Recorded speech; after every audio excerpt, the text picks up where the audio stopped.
Buenos días. Reciban un cordial saludo de la Sociedad Venezolana de Cirugía Ortopédica y Traumatología en este 19 de febrero de 2022, continuando con estos webinars, los cuales inician en mayo del 2020 y que se han mantenido y esperamos se mantengan en el tiempo. Hoy queremos darle la más cordial bienvenida a nuestro participante, el doctor Edgar Nieto, profesor de la Universidad de los Andes, que actualmente radica en Francia. Y nos acompañará el doctor Rolando Useche para hablar sobre un tema que es bastante interesante, que es la función de la célula en la patología de la osteoporosis. Le debo recordarle, mis estimados amigos, que la Sociedad Venezolana de Cirugía Ortopédica y Traumatología tiene un canal YouTube al cual ustedes deben acceder para ver las charlas y les sugerimos, por favor, se suscriban. Asimismo, debo recordarles que nosotros ya estamos con nuestra página activa para admitir trabajos de investigación, artículos, etcétera, a través del link www.sbcot.org y podrán acceder no solamente a los últimos temas, sino que podrán acceder a todos los editoriales anteriores. Y finalmente, debo recordarles de que este año tenemos pautado el Congreso Nacional para el mes de septiembre del 2022. Esperamos contar con la presencia de todos. Tenemos fe y esperanza en que mejore esta situación con el COVID para volver a reencontrarnos en la ciudad de Caracas y hacer el congreso que todos nos merecemos. A continuación, le voy a presentar al doctor Edgar Nieto. El doctor Edgar Nieto Anduesa es médico cirujano egresado de la Universidad de los Andes en Venezuela, especialista de ortopedia en la Universidad de Uruguay, doctor en medicina de la Universidad de los Andes, es médico especialista desde el año 1976, profesor titular de la Facultad de Medicina de la Universidad de los Andes, expresidente de la Sociedad Venezolana de Metabolismo, de Menopausia y Osteoporosis, miembro honorario de la Sociedad Venezolana de Cirugía Ortopédica y Traumatología, fue el primer trusteado de Venezuela y Latinoamérica en el año 1988 hasta 1993, es autor de 2 textos sobre fracturas proximales de fémur y autor de un capítulo sobre artrosis de la editorial Panamericana. Adicionalmente a esto, el doctor Nieto se ha dedicado a la investigación y él es el fundador de problemas geriátricos, él es el fundador del grupo GIA, el Grupo de Investigación de Osteoporosis. Asimismo, tiene en los últimos 10 años 11 publicaciones que ustedes pueden acceder a las mismas. Sin más preámbulos, voy a dejar con ustedes al doctor Edgar Nieto. Las preguntas para el doctor serán a través del chat y el doctor Useche y quien suscribe, vamos a ser las personas a cargo de responderle a ustedes y hacerle llegar la información al doctor. En este momento le dejo con el doctor Edgar Nieto. Bienvenido, doctor Nieto, un placer tenerlo en el día de hoy. Bueno, muy bien, muchas gracias. Yo quiero agradecer a la Sociedad Venezolana de Osteoporosis, de Cirugía Ortopédica y Traumatología la invitación de la cual hemos sido objeto para hablar de un tema que nos apasiona desde hace muchos años. Hoy vamos a hablar un poco sobre la célula ósea y su papel en la producción de la osteoporosis. Muy bien, ahora tiene que darle aquí. Ok, perfecto.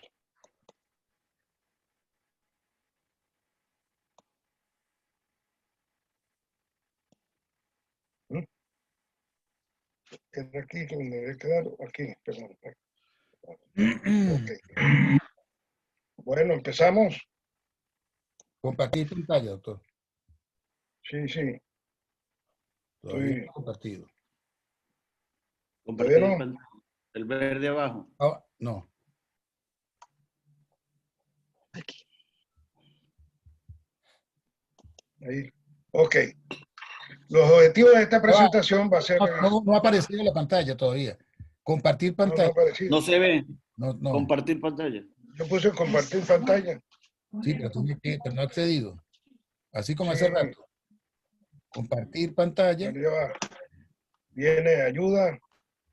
Compartir pantalla y ya. Le da un clic.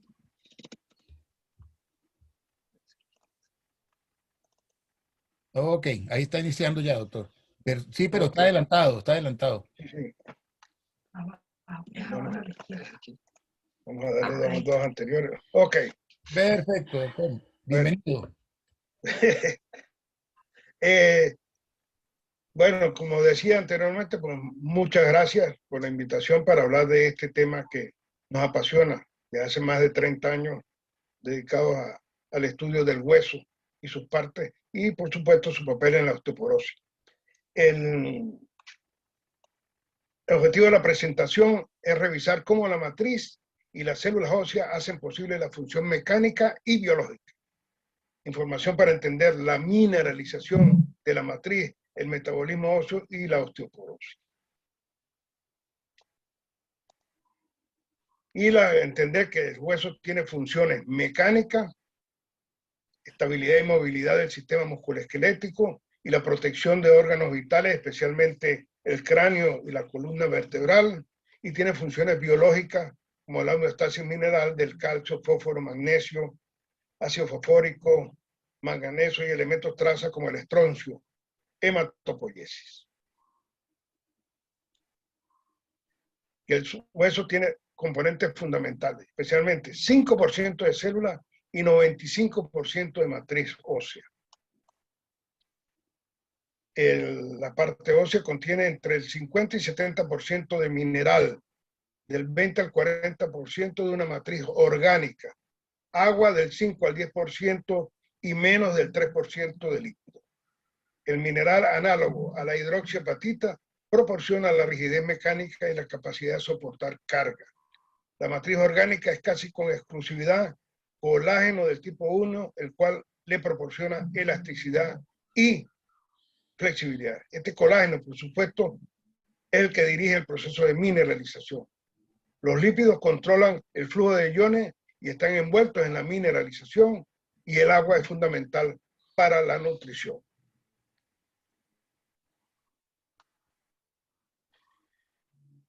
El hueso cumple funciones mecánicas, como soportar peso, garantizar los movimientos, dar protección a las partes blandas vitales, funciones biológicas, como ya lo dijimos anteriormente, la homeostasis mineral del calcio, fosfato, magnesio, ácido fosfórico, sodio, cromo, cobalto, molibdeno, estroncio y otra cantidad de minerales. Y la hematopoiesis. Para cumplir estas funciones a cabalidad tiene que tener las siguientes cualidades. Tiene que ser ligero para la velocidad del movimiento. Tiene que ser fuerte para soportar la carga.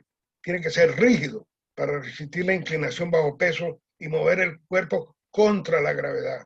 Y tiene que ser flexible para absorber la energía del impacto sin fracturarse. Un concepto muy interesante del profesor Ivo Sigman. Existe en el tejido óseo dos partes fundamentales, ¿no? Así, la parte cortical y la parte esponjosa. La cortical es la que cumple la función mecánica, es decir, representa el 85% del total de masa ósea. Se localiza en la diáfisis del esqueleto pendicular, donde es más denso. Ello le proporciona rigidez y resistencia a la torsión y a la inclinación. El 10% de ella se remodela cada año.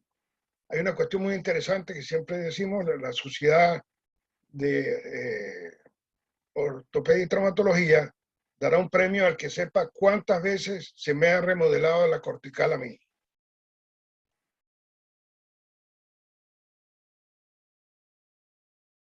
Y el tejido esponjoso, pues, es solamente el 20% de toda la masa ósea, pero es el que regula el metabolismo del calcio. Es la región más activa desde el punto de vista metabólico. Tiene un 80% de actividad. La proporción de tejido óseo y cortical y esponjoso varía en diferentes partes del hueso y en sitio del mismo. Es decir, nosotros conseguimos más tejido esponjoso hacia la parte epifisaria y menos tejido esponjoso hacia la parte diafisaria. Su remodelación es elevada y llega a ser del 25% de cada año. Y bueno, esta es la segunda parte de la pregunta. ¿Cuántas veces he tenido yo un nuevo tejido esponjoso? Y las células son responsables de la formación, reparación y remodelación del hueso.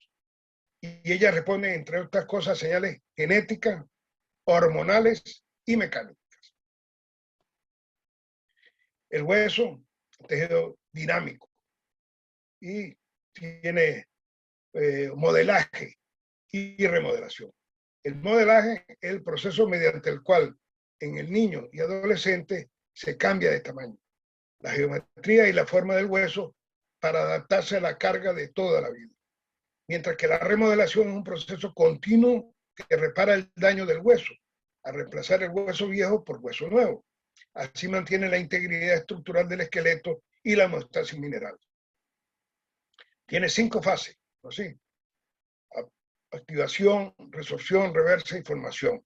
Depende de la acción, aparte del descanso, por supuesto, depende de la acción coordinada de células que forman y reabsorben el hueso. Estas células son de revestimiento óseo, son osteoblastos en reposo. Los osteoblastos, los osteocitos y los osteoclastos. Juntas forman la estructura anatómica temporal llamada unidad multicelular básica. Las siglas en inglés BMU.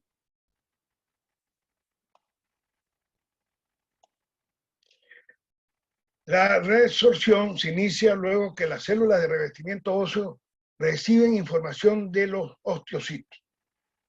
Vamos a insistir mucho en que los osteocitos aparentemente hoy en día son los que dirigen todo el proceso de remodelación. Ellos detectan microfracturas a nivel del hueso o el envejecimiento del hueso y remueven la matriz no mineralizada que cubre la parte mineral. Son los que predisponen para el adosamiento de los osteoclastos, es decir, estas células de revestimiento que normalmente protegen el hueso y evitan de que los osteoclastos lleguen al hueso, pues al recibir esta información de los osteocitos se abren, se separan para que los osteoclastos puedan ingresar al hueso, se adosen al hueso, y este adosamiento se realiza gracias a una especie de goma que se llama integrina, ¿no? Y en este momento, cuando se adosa, comienza a producir ácido clorhídrico. El ácido clorhídrico destruye la matriz inorgánica y luego comienza a producir enzimas proteolíticas que destruyen la matriz orgánica y no orgánica también. Este evento va a producir una laguna de Hodgkin, es decir, una especie de excavación, como se ve en la diapositiva, en la parte inferior, una excavación, eso se llama, en el caso del hueso esponjoso, se llama laguna de Hodgkin, y en el hueso cortical hace lo que se llama un cono de penetración.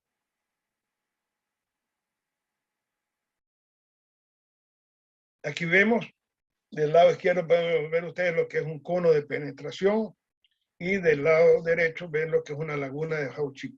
Y si ven el detalle, para producir la laguna de Hodgkin normalmente el osteoclasto tarda 50 días, pero para repararlo tarda más, casi 300 días para reparar esa laguna, para que llegue al mismo nivel anterior.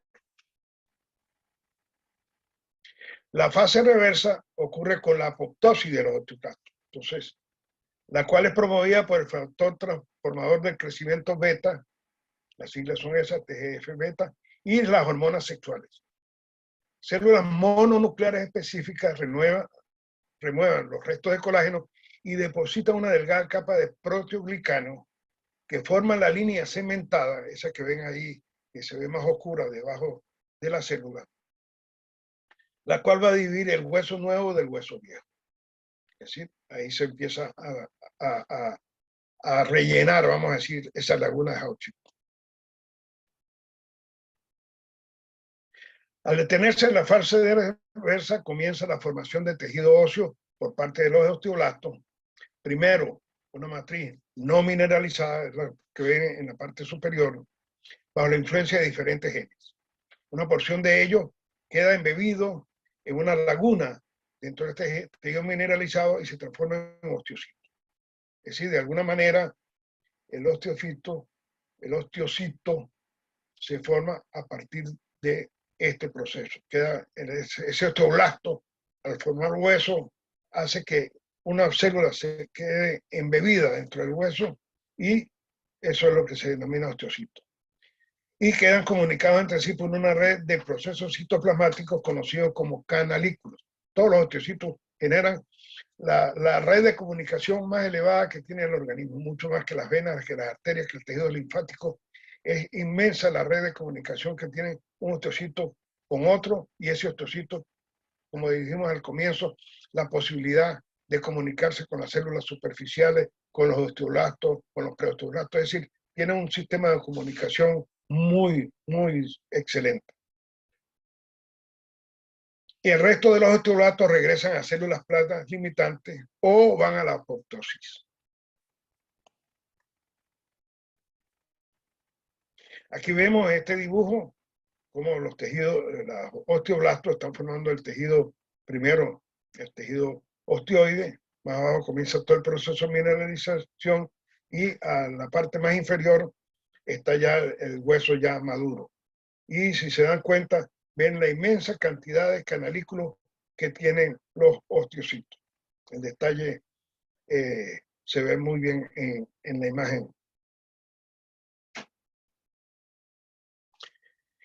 Recordar que todo lo anterior ocurre porque existe una conversación continua entre las diferentes células del hueso, como dijimos, bajo la dirección del osteocito. Yo recomiendo que vean este artículo, ¿no? Publicado en 2020, que habla muy bien para, si quieren profundizar sobre esta comunicación entre las células y su papel para la estrategia de nuevas terapias en la osteoporosis. Aquí vemos en esta imagen, que es muy interesante, van a ver del lado derecho una célula mesenquimal, y esa célula mesenquimal tiene la capacidad de producir miocitos, adipocitos, ¿no? Y células óseas. Y es muy interesante por lo siguiente, porque cuando tenemos una fractura expuesta, muchas veces nos preocupa que por más que hicimos todo un proceso muy bien, el hueso no consolida. Y no consolida precisamente por eso, porque esa célula mesenquimática tiene el dilema: ¿qué formo? ¿Formo miocito? ¿Formo adipocito? ¿Formo tejido fibrótico? ¿Formo osteoblasto? Entonces es muy interesante. Pero fíjense, todas esas líneas de comunicación que no he querido mencionar porque toda la terminología es muy compleja y que vale la pena, pero cómo esa célula mesenquimática estimula el preosteoclasto, ¿no? Para que el preosteoclasto se transforme en osteoclasto y llega ahí en el lado izquierdo se ve, está la célula limitante y después el osteoblasto que va a reparar. Y ven cómo los canalículos del osteocito tienen una comunicación constante con todas estas células. Bueno, ¿cuál es el problema entonces? Si no ocurre una correcta remodelación a nivel del hueso, es decir, que se produce más destrucción que formación, pues ocurre lo que se conoce con el nombre de osteoporosis. Esta osteoporosis, por supuesto, no es más que la pérdida de masa ósea y, por ende, reduce la resistencia. Si se pierde masa ósea, se pierde la resistencia y es la principal consecuencia clínica, las fracturas por fragilidad, que están asociadas a una mayor utilización de los recursos de atención médica, morbilidad y mortalidad, pérdida de la independencia y deterioro funcional, de manera específica la fractura del fémur proximal. Nosotros insistimos mucho que debemos decir fémur proximal, porque es la zona del trocánter y del cuello, porque si decimos fracturas de la cadera, pues vamos a incluir el acetábulo y la cabeza femoral, que de manera normal no están involucradas en estas fracturas por fragilidad. Las fracturas del fémur proximal son devastadoras. Contribuyen hasta un 5% en la mortalidad por todas las causas en hombres y mujeres de manera combinada, con entre un 21 y un 30% de muertes en el primer año luego de ocurrida. Es decir, la estadística más o menos dice que 1 de cada 5 pacientes con una fractura de fémur se muere en el primer año. 1 de cada 5 pacientes queda en una cama y no se vuelve a mover más. 1 de cada 5 tiene limitación para moverse y 1 de cada 5 recupera toda la función y llega a realizar las actividades que hacía antes de la fractura. Si ustedes ven la imagen esta que tienen a la derecha de una chica de 84 años, se van a dar cuenta que casi no se ve la cortical. Es decir, esto tiene una osteoporosis muy importante, tuvo una fractura, podemos decir que es una fractura basicervical, pero no ven tejido esponjoso tampoco. Da la impresión de que tuviera una cavidad sin tejido óseo, solamente dibujado los contornos.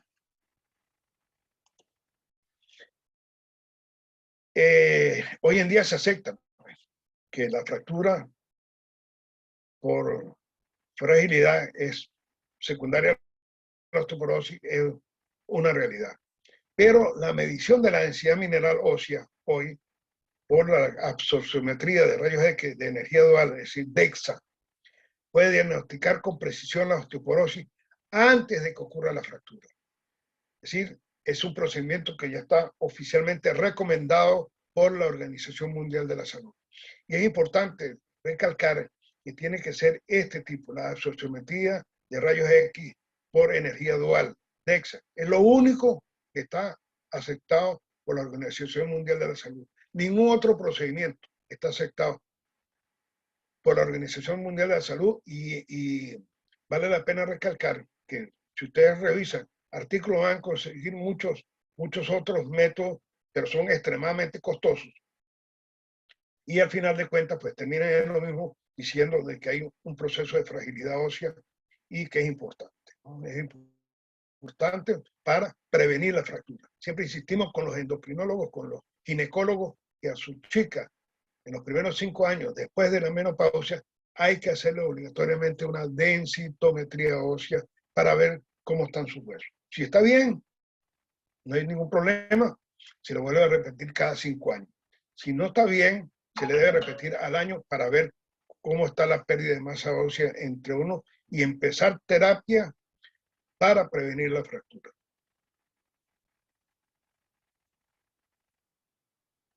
Si el tratamiento, por supuesto, si la mujer tiene una fractura por fragilidad previa, recuerda que normalmente las fracturas de la columna vertebral son la tarjeta de presentación de la osteoporosis. Muchas veces ocurren primero las fracturas vertebrales, pero estas fracturas vertebrales son asintomáticas. ¿Y qué ocurre? Que usted ven a la dama que se va doblando, se va tornando progresivamente, hace lo que se llama la joroba de la viuda. Aunque hay muchas viudas que se ponen bravas porque uno dice eso, pero así se ha conocido.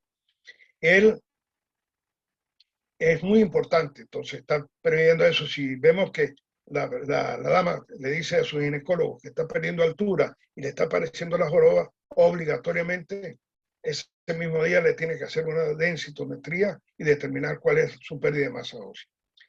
Y que debe ser, por la densitometría, de menos de 2.5, es la que tiene el riesgo alto de fractura.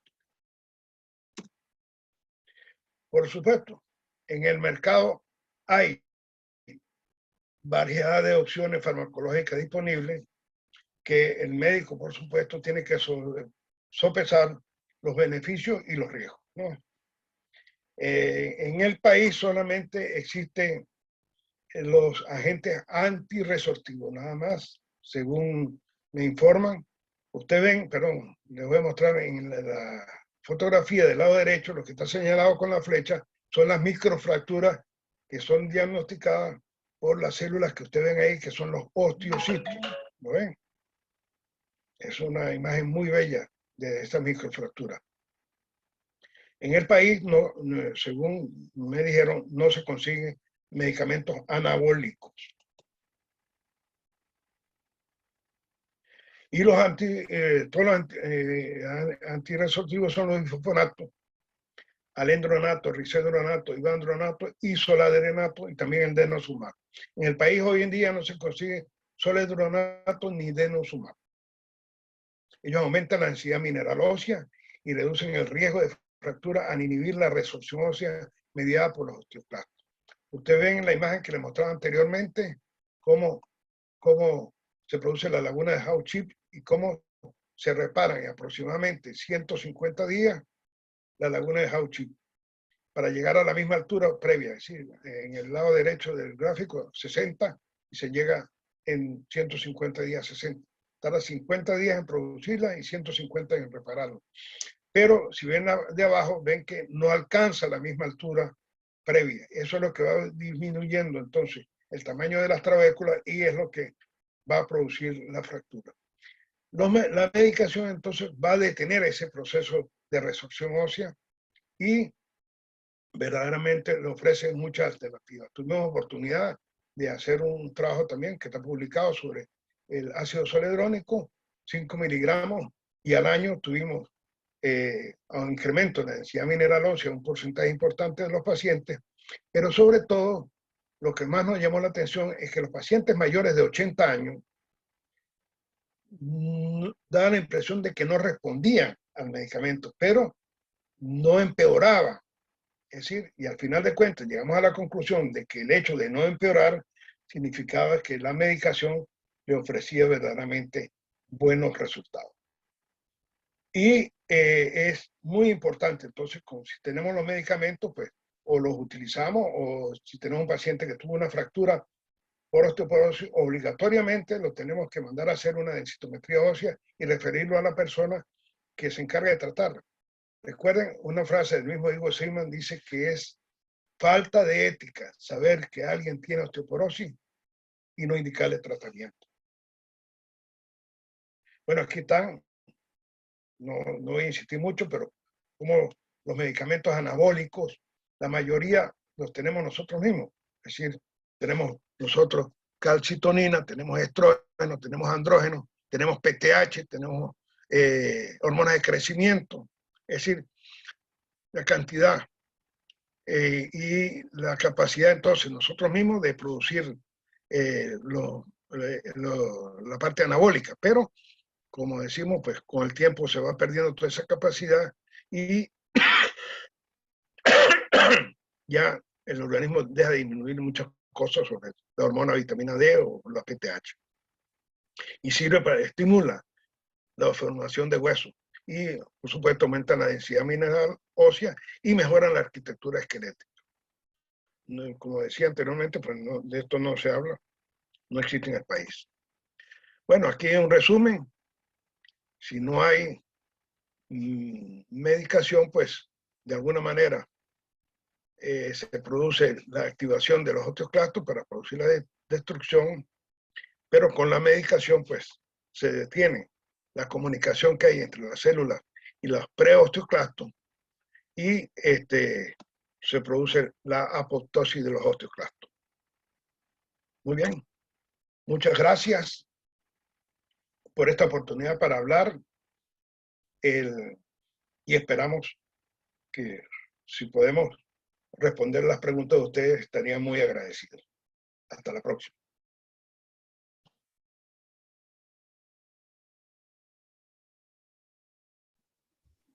Muy bien, muchas gracias, doctor Nieto.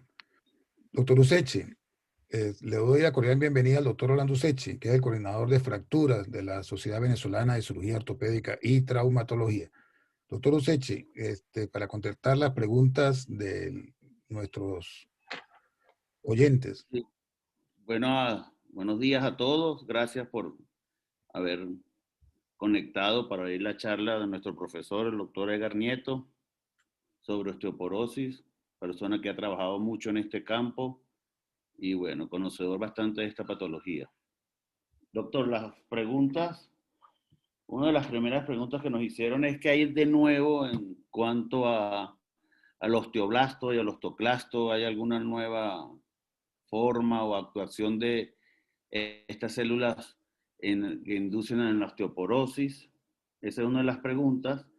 La otra pregunta también que se repite, doctor, para que conteste las dos primeras, es ¿por qué no debemos prescribir más de 5 años los bifosfonatos? Hacen especificación al alendronato sódico. ¿Y qué puede ocurrir después de tratamiento de 5 años continuos con el alendronato sódico? A ver, doctor, ¿cómo Bueno, contesta esto? vamos a contestar Sí, podemos revisar en este momento lo que más se consigue es la parte de comunicación celular. Es decir, cómo podemos tener, como decía anteriormente, bajo la dirección del osteocito, cómo emite señales para que las células, los osteoblastos en reposo, las células superficiales y los preosteoblastos y los preosteoclastos comiencen a trabajar. Estas señales están siendo muy bien estudiadas con el objetivo de lograr medicamentos que simulen la conversación normal y estimulen la osteoblastogénesis y disminuyan la osteoclastogénesis. Eso es más o menos en ese sentido. Muy buenos artículos, hay muy buenos artículos. Por eso yo les recomendaba ese artículo del 2020 para comenzar a leer y tener una imagen de lo que es conversación entre las células y empezar a tratar de dominar ese tema que es muy difícil para los que no somos biólogos por la cantidad de información que tenemos de marcadores que existen, que, bueno, cada día aparece uno nuevo. Incluso hay unos que se llaman semaforinas, ¿sí? Más o menos como los semáforos. Sobre la segunda pregunta, es muy interesante el concepto del manejo de los medicamentos por más de 5 años. De manera especial los que tienen más años, que son los alendronatos. Porque se ha visto que un ínfimo porcentaje, por no decir irracional porcentaje, se pueden producir lo que llaman fracturas por la medicación, que normalmente los primeros casos fueron reportados a nivel de la diáfisis del fémur. Nosotros incluso tenemos un caso publicado de uno en toda la vida que logramos detectar en nosotros, posiblemente hay muchos más, pero en nuestra experiencia un caso de una fractura a nivel supracondilia, producto de una persona que estuvo consumiendo por 10 años el alendronato. Y bueno, se resolvió, está publicado, lo pueden buscar y muy interesante, por lo menos a nosotros nos pareció muy interesante porque después hizo una segunda fractura a nivel de la base del cuello femoral. Aparentemente, pues, no hay muchos casos descritos de una segunda fractura en el mismo fémur. Hay otra fractura en el otro fémur, pero en el mismo fémur no. Bueno, volviendo a la pregunta. Eso estimuló entonces de que se dijera que se debería dar por 5 años solamente y después se le hace la densitometría a la paciente, ha mejorado la masa ósea, pero la paciente tiene que seguir siendo estudiada porque la medicación actúa, pero no se queda de por vida. Es decir, actúa, lo hace muy bien, pero después cuando se deja de utilizar, pues el hueso vuelve a su proceso de resorción acelerada. Entonces, se habló, entonces, vamos a darle 5 años de bifosfonato, los estudiamos, vemos cómo está su masa ósea, si está bien, se deja en reposo, no se le da más medicación y se vuelve y se está revisando de manera continua. Si vuelve a aparecer la osteoporosis, entonces se proponía dar los medicamentos que estimulan la osteoblastogénesis. Y ese es el plan más o menos aprovechado, igualito, pero igual hay que darlo por 5 años y volver otra vez a ver. Es decir, hay que estar muy bien. Es el paciente con osteoporosis y sobre todo si ha tenido fractura por osteoporosis, hay que manejarlo muy bien. Pero hay muchos autores que no están muy de acuerdo si el paciente tolera bien el medicamento, si el paciente no da muestra de eso y que su masa ósea se está incrementando, pues se puede dar hasta mucho más años. Incluso comenzaron a salir publicaciones, en particular de ácido zoledrónico, que se podía utilizar 8, 9, 10 años después. Eso está todavía en discusión pero ya no es tan fuerte como hace unos 10 años atrás, donde era prácticamente una guerra y aparentemente era una guerra contra los bifosfonatos. Otra pregunta. Bien, doctor. Aquí también preguntan el efecto del tetarapide de a los 5 años de tratamiento, si hay alguna patología, también hay alguna influencia también en la parte ósea con el uso de este tratamiento a largo plazo. Muy bien, ese era de los medicamentos muy bueno, el teriparatide, muy bueno. A nosotros nos dio muy buenos resultados. Incluso lo utilizamos muchas veces cuando teníamos problemas de consolidación ósea después de la fractura y con unos resultados muy satisfactorios. No publicamos, esa parte no la publicamos, no tuvimos suficiente cantidad de casos, pero los pocos casos donde lo utilizamos, muy bueno. Bueno, es como decía, pues, los medicamentos anabólicos, porque el teriparatide es un medicamento anabólico, es 5 años y se ve, ¿no? Recordar que uno debe estar controlando a su paciente. Si uno ve que su masa ósea va mejorando, pues no necesita seguirle mandando el medicamento, lo sigue controlando. Cuando la masa ósea decaiga, pues lo vuelve a utilizar. Muy bien. Aquí hay otra pregunta también, estamos en esta parte, ¿de qué opinión le merece a usted el uso del tratamiento con alendronato sódico y los anabólicos, el tetarapide, posterior a 5 años? Interpreto que puede ser que los hacen unidos los dos. ¿Qué opinión tiene después de 5 años de tratamiento? Bueno, yo te voy a decir, en un caso, ese caso que mencionaba anteriormente de la fractura por osteoporosis, ese caso tuvo un retardo de la consolidación, fue intervenido y tuvo un retardo de la consolidación. Entonces, yo fui segunda opinión y la paciente no quería operarse, ¿no? Entonces, bueno, le hicimos un tratamiento. Primero, le dimos el teriparatide y después le dimos una dosis de ácido zoledrónico y tuvimos una consolidación espectacular para el tratamiento de la fractura. Ahora, tratamiento combinado, no tengo ninguna experiencia de combinar alendronato con teriparatide, pero sí se puede hacer tratamiento sucesivo.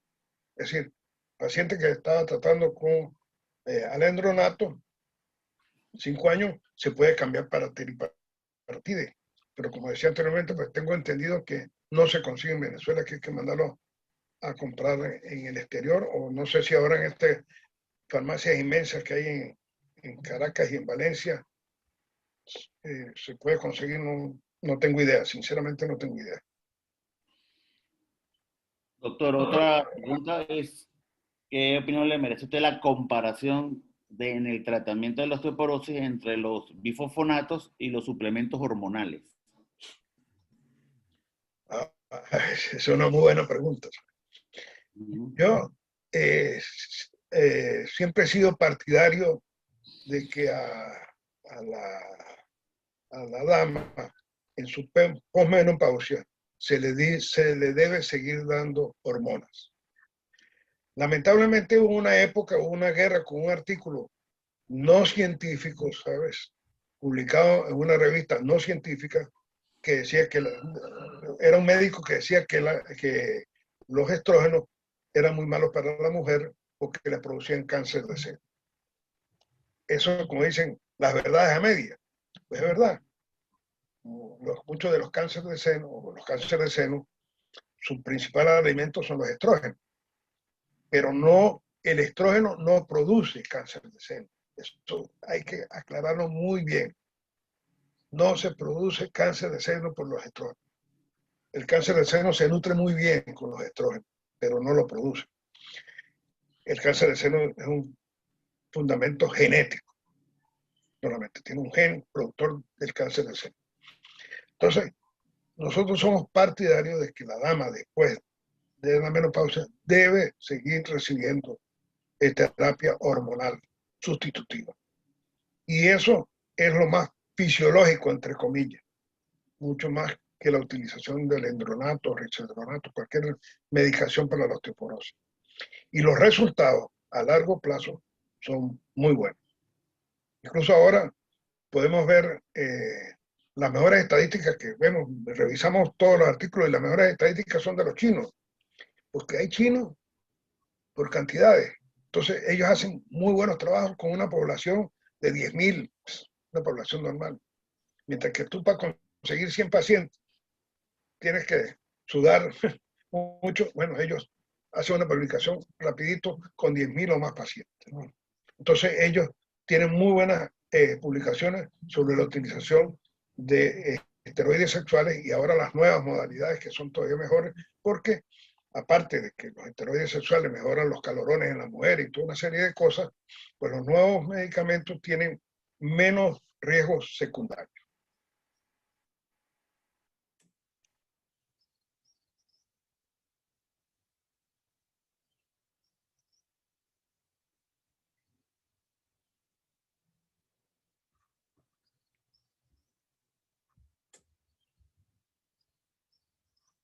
Useche.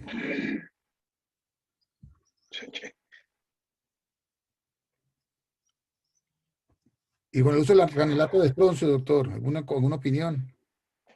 Bueno, tuvimos una buena experiencia también con el granulato de estroncio. Lamentablemente producía muchos efectos secundarios y fue suspendido del mercado. Salió del mercado ya de manera definitiva porque la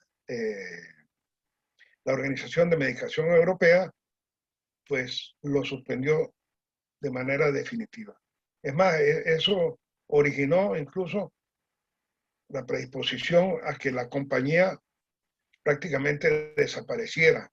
E incluso su presidente se murió, no sabemos si por razones personales o por eso de que se le había suspendido su mejor medicamento. Era fruto de mucha experiencia, pero lamentablemente está fuera del mercado. Pero los resultados que tuvimos fueron buenos. Incluso alguna vez dimos algunas charlas con resultados no publicados, por supuesto, pero con lo que habíamos obtenido una mejoría de densidad mineral ósea muy satisfactoria.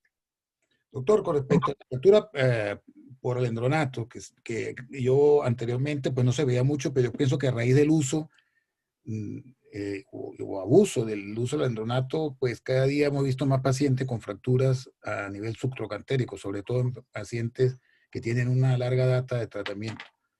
¿Qué se recomendaría a esos pacientes luego que pues, sucede esa fractura y cómo evitamos que suceda en el lado contrario? Porque sucede en un lado y luego se va para el otro. Exactamente. Entonces, ¿qué sería ahí? ¿Cuál sería el plan, que su visión con respecto al manejo de ese tipo de pacientes?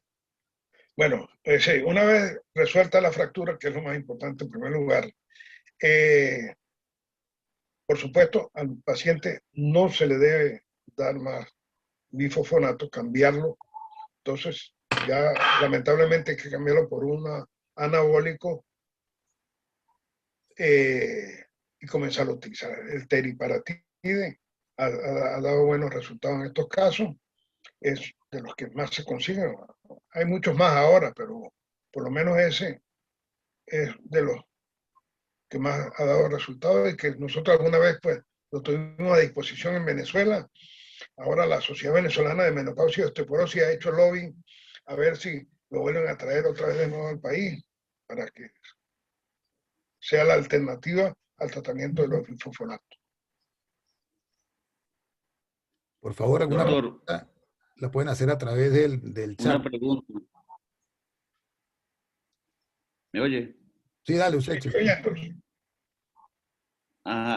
Una pregunta, doctor. Ahorita, en los últimos artículos que se han publicado de parte del riesgo, ya hablan del riesgo de sufrir una fractura por osteoporosis, hablan de bueno, la mujer blanca, fumadora, ingesta de alcohol, poca actividad física, antecedentes familiares de fracturas en su familia, vamos a hacer la redundancia, y otro que le da mucha importancia también es los medicamentos, algunos medicamentos que por tratamientos por polimedicación también influyen en eso.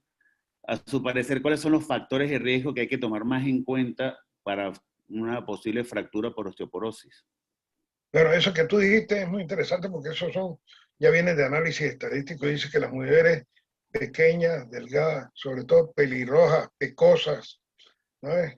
Con antecedentes familiares de fractura, son las que tienen más riesgo de fracturarse, ¿no? Eso es la parte estadística. Pero cada uno de nosotros nos tenemos que hacer nuestra propia estadística, a ver cómo, porque estos son de los países europeos. En los países latinoamericanos de repente cambian. Nosotros en ese estudio que dijimos del ácido soledrónico conseguimos muchas, que eran pequeñas, por supuesto, pero eran gorditas, no eran flacas, es decir, su masa grasa era mayor que la otra masa, ¿no? Es decir, que había signos de que eran gordas. Y eso incluso lo podíamos hacer, lo determinamos con la densitometría, que determinaba cuál era la parte grasa que tenía esa paciente. Bueno, el problema de determinar cuáles son las posibilidades biológicas de tener una fractura es interesante. Y hay mucha gente que está trabajando en este sentido. Incluso la paciente que toma el endronato y se fractura, que es una población muy pequeña, algunos dicen que tiene genética para ese tipo de respuesta. Entonces, tal vez lo más importante es la parte genética. Esas son de las cosas que más en este momento están en discusión, ¿no? Pero varía mucho. Es decir, nosotros siempre le recomendamos a los pacientes, tienen que hacer ejercicio. ¿Cuál es el ejercicio más barato del mundo? Caminar. Caminar, tratar de caminar, hacer el esfuerzo, caminar 1 hora todos los días, es lo mejor. Si de repente se camina en la mañana, se lleva un poco de sol, recuerden que el sol contribuye al metabolismo de esa hormona, esa gran hormona que se llama la vitamina D, entonces eso es mejor todavía. No fumar, eso sí es así como decir, no fumar. Beber, se puede beber, pero con moderación. Incluso originalmente la OMS decía que se podía tomar 3 copas de vino al día. Ahora parece ser que lo bajaron, ¿no? Pero se puede beber, ¿no? No está contraindicado. Una alimentación sana, tratar de consumir lácteos, queso, yogur, leche, ¿no? Todo ese tipo de productos. Y mucho comer proteínas también, bastantes proteínas, la proteína de la carne, la proteína de los peces, es decir, eso es muy buenos consejos para los pacientes. El uso de suplementos vitamínicos, calcio, fósforo, magnesio, B12, el uso de suplementos de otro tipo. Vitamina D. Vitamina D. Sí, sí. Hay muy buenos trabajos publicados ahora porque hubo de repente, como siempre, una campaña contra el consumo de calcio, ¿no? Y resulta que ha habido buenos trabajos de los daneses, tienen muy buena experiencia ellos, tienen una población, una pirámide diferente a la nuestra, ¿no? La base de ellos está hacia arriba, de mayores de 50 años, y los pacientes que regularmente consumían calcio, más o menos 1500 miligramos al día, pero sobre todo con vitamina D. La vitamina D puede ser por vía oral o inyectada. Ellos tienen las 2 formas de inyectada, semestral o anual, ¿no? Es mucho más cómodo, una sola inyección y se acabó el problema durante 1 año. Y bueno, y insiste mucho que en la época de verano tratar de tomar la mayor cantidad de sol. Pero nosotros sí mantenemos que se debe dar calcio y vitamina D a los pacientes.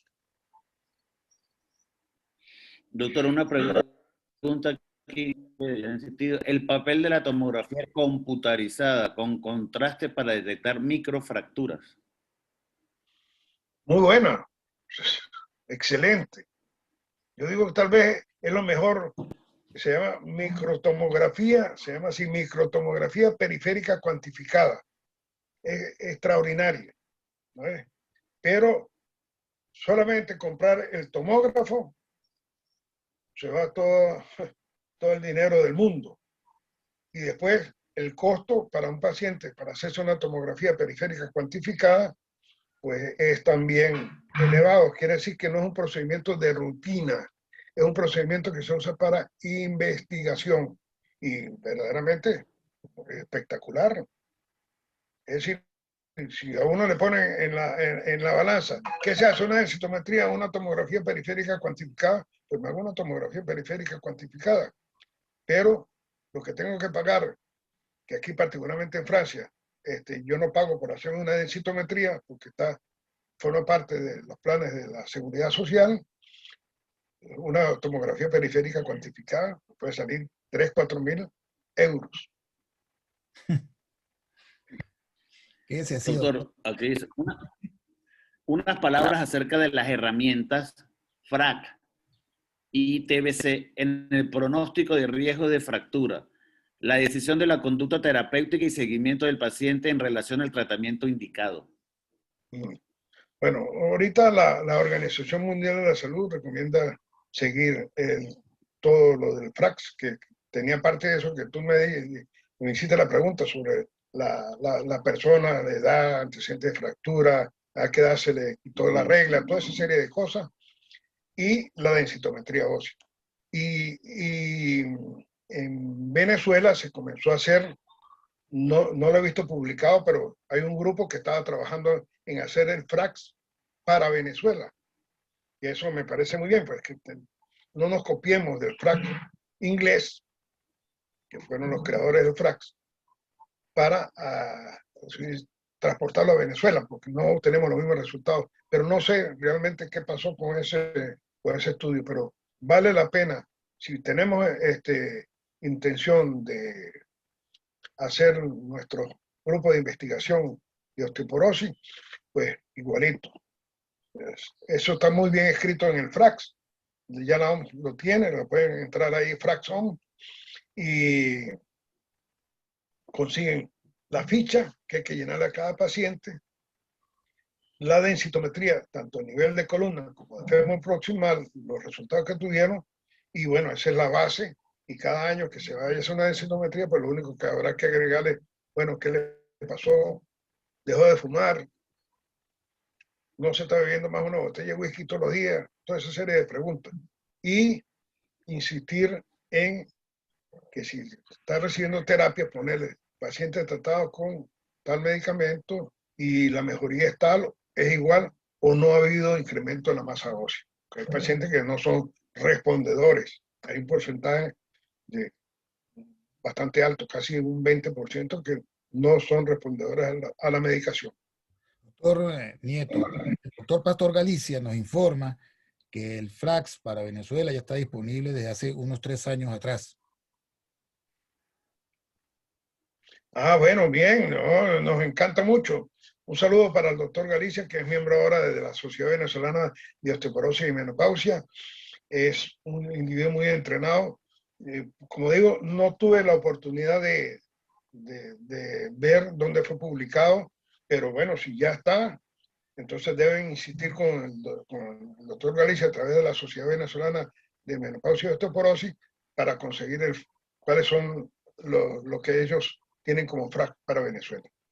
Muy bien, sí, muy interesante. Y se lo haremos llegar, doctor. Yo me voy a comunicar con el doctor Galicia para ver cómo hacemos para Sí, incluso sí. distribuir. Exacto, me parece muy bien. Y a través también de nosotros la sociedad. Muy bien. Eso me parece excelente. Que seguro, dice el doctor Galicia, que cuenten con eso. Ok. Sí, él es muy Bueno, serio, él es muy serio. muy Más, bien. ya tendremos esa información. ¿Alguna otra pregunta, doctor Useche, al doctor Nieto? No, del chat no tenemos más preguntas. Solo que era una pregunta, doctor, que siempre la inquietud con los ortopedistas y traumatólogos cuando, pues, la primera es el paciente que recibimos con fractura del extremo proximal del fémur. Y empezamos, pues, un paciente que nunca ha sido tratado o no ha sido bien tratado por la osteoporosis y todo esto. y vamos a enfrentar la posibilidad que esa paciente nos tenga en el próximo año, 2 años, otra fractura por osteoporosis o en el mismo año. ¿Qué usted aconseja a los ortopedistas en ese momento, el enfoque que podemos dar al tratamiento de este paciente? Bueno, porque nos hemos dado cuenta que muchas veces somos los que enfrentamos por primera vez este tipo de patología en estos pacientes. Hay un artículo que yo escribí para un tomo, vamos a decir, que va a salir de la Sociedad Venezolana, o ya salió, no sé si ya salió, de la Sociedad Venezolana de Menopausia y Osteoporosis, sobre el manejo de la osteoporosis. A mí me dieron la oportunidad de hablar del manejo médico de la fractura por osteoporosis. Y nosotros insistimos, te voy a hacer nada más en resumen, hay muchas cosas importantes. En primer lugar, está bien, el paciente llega a la emergencia y normalmente debería haber un equipo que se encarga de recibir al paciente, es decir, un internista, y si es un internista que se ha entrenado en geriatría, mejor todavía, el cirujano, por supuesto, el anestesiólogo, por supuesto, el equipo de enfermería, es decir, ese equipo debe estar ya preparado para ver al paciente. El paciente debería ser operado en las primeras horas después de ingresado. Una vez que se le hagan todos los exámenes, por supuesto, y que esté estabilizado. ¿Vale? Y, por supuesto, la fractura es por osteoporosis, pero la idea es hacer la cirugía. Y una recomendación, no se debe operar como emergencia. Tiene que ser una cirugía electiva. El paciente tiene que ir en las mejores condiciones, pero de manera electiva. No operar porque dijeron que la fractura de cadera hay que operarla lo más pronto posible. Sí, hay que operarla lo más pronto posible, pero en las mejores condiciones. Y no debe ser una cirugía de emergencia, debe ser una cirugía electiva. Y, por supuesto, ahora los anestesiólogos están muy bien preparados, incluso hacen anestesias regionales que son espectaculares. Así, solamente de anestesia en la zona, y eso es una garantía para el paciente. La utilización de muchos medicamentos, es decir, toda esa parte para que el paciente salga del quirófano e inicie la rehabilitación incluso. Ya una vez que pase el efecto de la anestesia, ya debe haber una persona encargada que empiece a hacerle la rehabilitación. Y por supuesto, ya debe estar ese médico internista que es especializado en geriatría, tiene que estar preparado para que antes de egresar del hospital, ya se le haga una densitometría ósea. Y entonces, ya incluso antes de salir del hospital, ya comience con el tratamiento para prevenir una segunda fractura. No solamente para mejorar la fractura que tiene, sino para prevenir una nueva fractura. Yo aspiro que ese artículo salga publicado, porque hay otras cosas de complicaciones del postoperatorio en las fracturas que hemos visto, el delirio, toda la serie de sangramientos, infecciones, todo más o menos enfocado a esa parte de manejo médico. Pero insistimos mucho en el equipo. Y el médico rehabilitador también es parte fundamental de ese equipo. Doctor, ¿quieren por favor algunas reseñas sobre la escala de hueso trabecular, el TBS? Si usted nos puede dar unas palabras. Pues no, en este momento no te puedo decir, sinceramente. Ok. Otra cosa, doctor Nieto, en su experiencia, ¿cómo debe ser el manejo de la paciente para prevenir la osteoporosis? ¿Quién debe manejar ese paciente? Por ejemplo, la mujer luego de que esté de la menopausia. ¿Quién lo debe manejar? ¿El ginecólogo, el traumatólogo, el internista con especialización en geriatría? Bueno, en este caso no es geriatría, un especialista en menopausia y osteoporosis. ¿Quién debe manejar el paciente para prevenir la fractura? Porque nosotros generalmente vemos los pacientes post fractura. Entonces, ¿cómo hacemos? ¿Cómo cree usted que debe ser el mecanismo, el manejo Exacto. más idóneo? Sobre todo usted que conoce la realidad venezolana, que no es la misma realidad europea, donde ellos tienen pues grupos de trabajo, aquí los grupos son más individuales. Entonces, ¿qué considera usted y cuál sería su aporte, su opinión? Yo pienso que en primer lugar, el médico de la mujer es el ginecólogo. Existe incluso un nivel de confianza extraordinario entre el ginecólogo y su paciente, o la paciente con su ginecólogo. Existe una muy buena comunicación. Entonces, el primer lugar debería ser el ginecólogo, su ginecólogo. Su ginecólogo ya ella le va a consultar porque tiene los calorones, porque por todas las cuestiones propias de la época esa premenopáusica y menopáusica, y debería ser el ginecólogo. Nosotros hemos insistido mucho y creemos que, bueno, muchos de los miembros importantes que han habido en la Sociedad Venezolana de Menopausia y Osteoporosis han sido ginecólogos, ¿no? Es en primer lugar. Si por alguna razón lo debería tratar otro médico, entonces en segundo lugar yo pensaría que debería ser un endocrinólogo, ¿no? Los endocrinólogos están muy bien formados para tratar los problemas hormonales, ¿no? Por eso se llaman endocrinólogos, especialistas en sistema endocrino. Y es una posibilidad. Eso que comentamos, un médico internista, sobre todo un médico internista entrenado en geriatría, que son ahora es una muy buena población. Un médico internista entrenado en geriatría debe tener una muy buena población porque, claro, cada día estamos pasando a una nueva etapa y esa persona que tiene un buen dominio de todo el sistema, pues y aparte de eso, entrenar en geriatría, pues es muy bueno. Yo pienso ahí. Nosotros los traumatólogos deberíamos prepararnos para resolver la fractura. Muy bien. Que el paciente salga con una fractura estable, que entendamos muy bien la calidad del hueso, que no lleguemos y empezamos a meter tornillos ahí con un motor. Y resulta que el motor, pues lamentablemente el hueso no es capaz de soportar un tornillo metido con motor. Hay que meterlo bien a mano, bien, y no tampoco hacer esfuerzo para darle la última rosca, porque con toda seguridad se va a fracturar la cortical opuesta. Eso debemos hacer, aprender muy bien, estar consciente de que el hueso es de mala calidad. Entonces, manejarlo con delicadeza, manejarlo con ternura, manejarlo como si fuera un niño, manejarlo con aquella delicadeza para volverlo a su sitio, poner todo muy bien. No, yo me formé con una escuela de traumatólogos que éramos bestias, ¿no? Ya, bueno, últimamente, y gracias a la O, bueno, nos enseñó que había que respetar el hueso y sus partes blandas, ¿no? Y eso, por supuesto, es importantísimo. Eso es tal vez la parte fundamental. Es decir, si aprendemos a hacer eso, eso es suficiente. Después, el paciente se ha manejado del punto médico por los médicos que saben de eso.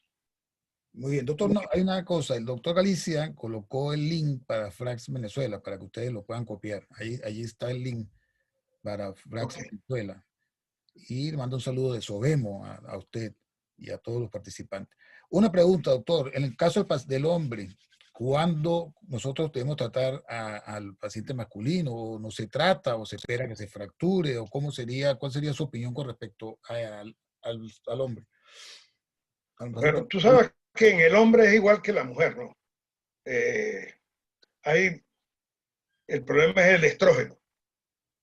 Afortunadamente en el hombre la hipoestrogenemia aparece más tardíamente, aparece alrededor de los 70 años, 60 años. Por eso la proporción de fracturas de mujeres es muy alta, porque tienen 20 años sin estrógeno antes que el hombre. Pero igual, es un problema de estrógeno. Entonces, no, no debemos decir que queda el estrógeno entonces a los hombres, no, no. Terapia con estrógeno, no, pero sí, por lo menos tratar de estimularle, de que él mismo produzca su estrógeno para resolver su problema 2. Y en ese sentido es fundamental, como dijimos anteriormente, una buena alimentación, ejercicio, llevar sol, ¿no? Por eso, a mí me alegra mucho ver cómo ahora los de la tercera edad que llamaban antes, siguen jugando béisbol, siguen jugando softball, siguen jugando fútbol, siguen jugando básquet, ¿no? Es decir, siguen activos, ¿no? Y eso es muy bueno para la salud ósea. Y hay que mantener eso, ¿no? Y por supuesto, si se quiere hacer una densitometría y eso es un problema que hemos visto toda la vida, que a los hombres no les gusta hacer esa densitometría. ¿Por qué? Porque llegan a la clínica, hacen una densitometría y hay 10 mujeres ahí y el único hombre es él. Entonces se siente todo perturbado porque hay muchas mujeres.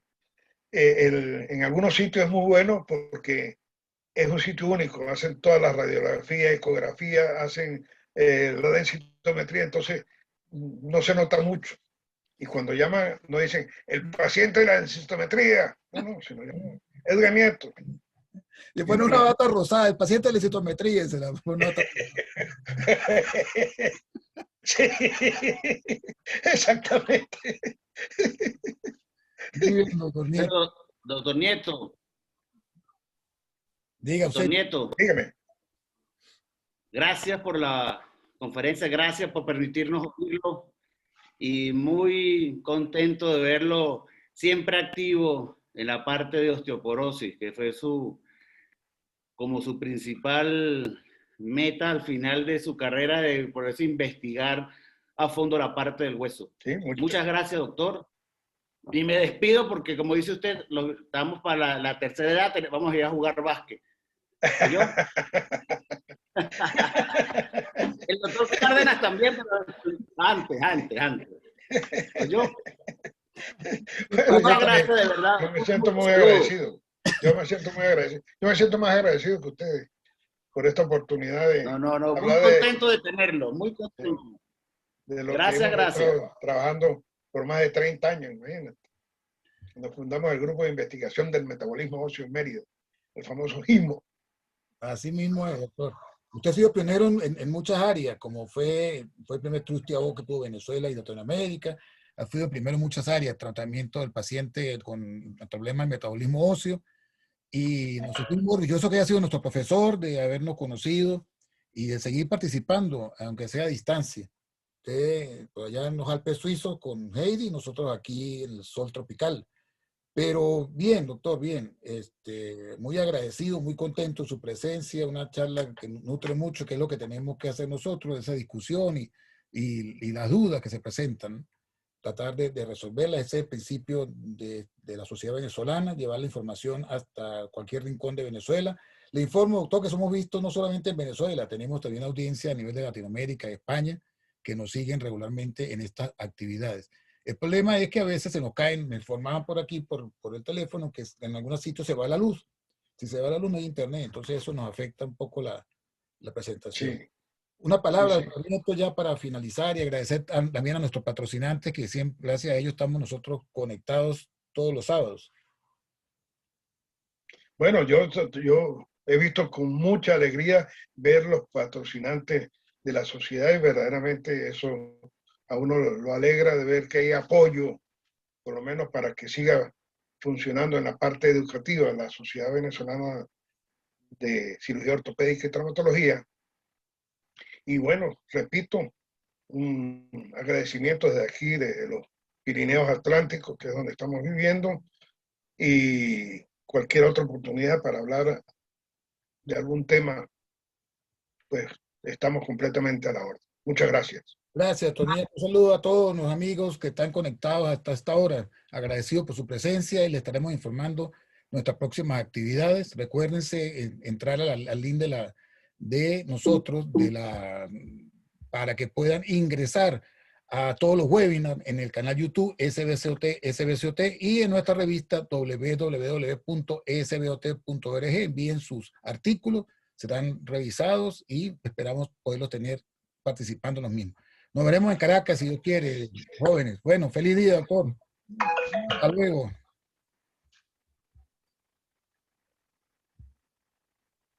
Chao, doctor Nieto. Nos vemos. Chao, chao. Hasta luego y gracias.